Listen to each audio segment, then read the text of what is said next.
Hello guys, on this clip we about to show you the basics modeling on the Blender application. As you can see, there is a lot of difference, a lot of tactics, and of course a lot of different methods so you can sculpt. You can sculpt whatever you want, the only limit you have is your imagination. As you can see, we can simply make a grass with just less than a minute and adding some colors and of course a lighting to look more realistic. The concept inside of a drawing a sculpting called gesture. It is the line of action that the character has when you're drawing a finger, and gesture is super important because it allows us to create very dynamic looking characters that make sure that things don't look stiff. So you can see, like this example right here, this is a stiff figure. Even though the proportions might be good, the gesture is not. So gesture drawing is really cool exercise, and to be honest, there are some very nice pieces out there. Some people like to have the feet pointed outwards, like a little bit outwards and at an angle. I would suggest, especially if you're starting to keep it or try to keep it facing completely to the front, it's going to make the reading process or the posting process a lot faster and easier later.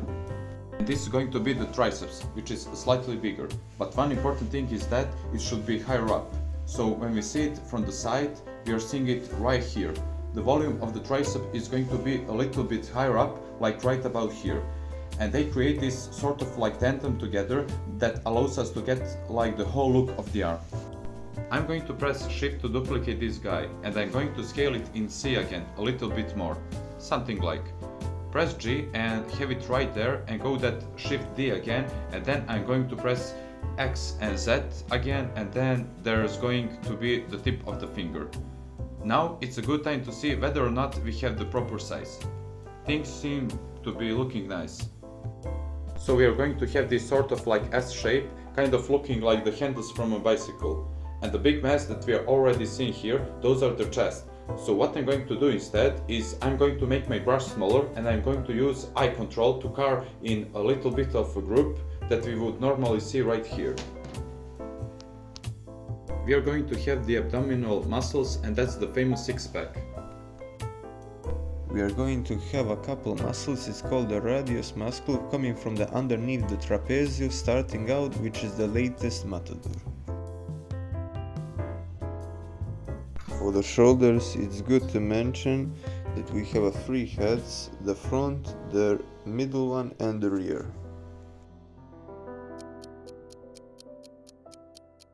And the trapezius is really interesting because it goes down here and then it throws a couple of fibers towards the sides like this, and then it throws a lot of them towards the blades.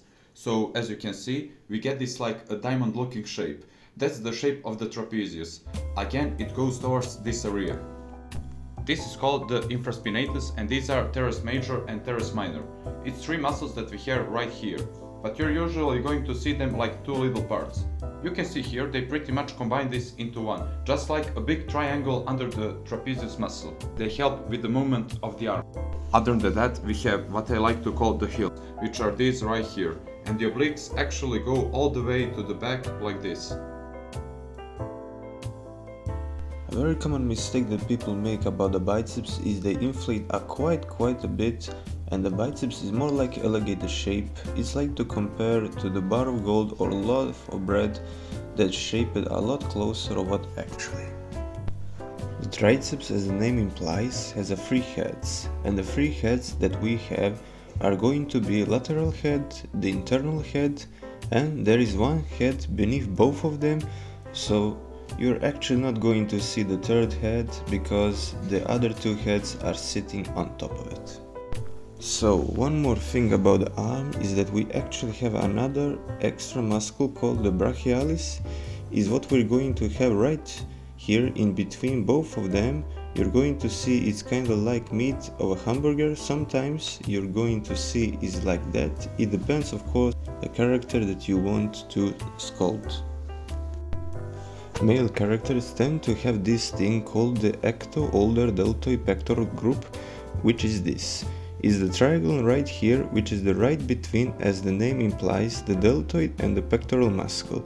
So it's important because it gives a nice little deep division from the arms and it allows you to create a little bit more of the contrast with the character.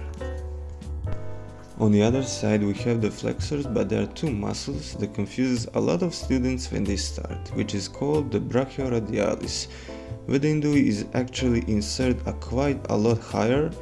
They are not exerting on the AP condyles as you can see here. They insert a lot of weight on the top. Here the humerus, and they create the big volume that goes around the arm. Thank you for watching this clip. And we hope that you learned something new today.